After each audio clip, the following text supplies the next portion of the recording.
inspiration for becoming a musician and a performer. I always enjoyed the times when he and I played together. My wife Lynn and I both dearly loved Roland, and we will miss him and always hold him dear to our hearts. Lynn writes that she remembers seeing Roland and Ted playing together at a nightclub in Colorado Springs. And one of the high points was that when they were able to perform on stage together in this nightclub, doing Beatles songs and Beatles music, and how fun it was for everybody there, and how much they enjoyed both Roland and Ted's talents. I thought quite a bit in the last couple of months about Roland, and I remember his sense of humor. He really, really loved a good story, a funny story, a good joke. I remember years ago, there was a family reunion planned here in Magoti. Well, it probably would have been around the late 70s. Anyways, things happened. Butch and Roland communicated, my brother Butch and Roland communicated, and Roland was going to fly into Denver, and he and Butch were going to drive down to the valley together.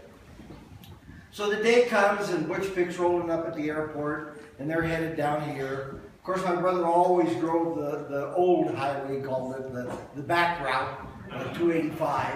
And they're coming through the mountains, and as they get out of Fairplay, they see a sign for a town called Buena Vista. Roland says, well, there's a town in California called Buena Vista. And Butch says, no, they call it Buena Vista here. And Roland says, no, that's wrong, it's Buena Vista. So they have a bit of a conversation about how to pronounce the name of this town. So as they get close, Butch says, well, why don't we just go into town? It's about lunchtime. Let's go into Buena Vista and have lunch. And Butch says, the first person we meet, we're going to ask them the name of this town. And that'll sell the argument on how it's pronounced. Well, in those days, they had what they called A&W drive-ins, much like the Sonic drive-in of today, where you drove in and somebody came and took your order and brought you your food and so on. So sure enough, there's an A&W drive-in in Buena Vista. They pull in, Butch is driving. He says to Roland, okay, lean in now, listen to what they say. Here comes a little car hop, and Butch says, wait, before you say anything. He says to the car hop, slowly, tell us where we are. And she says, A&W. You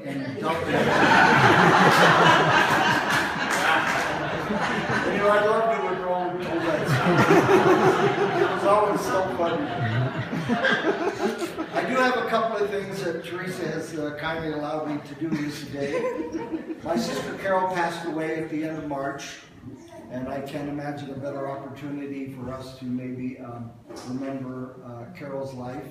I would like to invite any and all of you to my house tomorrow night, about dark 30. I think we're going to do a little bonfire, and maybe we can share some stories and memories of Carol. So anybody who would like that is welcome to come over.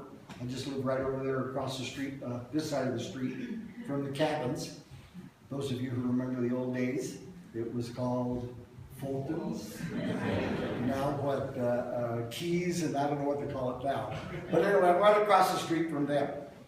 In the process of cleaning out my sister's house, I ran across one of these red books written by Abel Rublin. Can't find these things anymore. They don't even have them in print, as I understand. Anyway, anybody who's a real historian and maybe wants some information or the red book, copy of the red book on the story of the Rublids in Magoti and Canyon and so on, let me know. If enough people ask, we'll have a little drawing or something. But this is an extra copy for me, and I would be glad to give it to somebody who might want it. Thank you.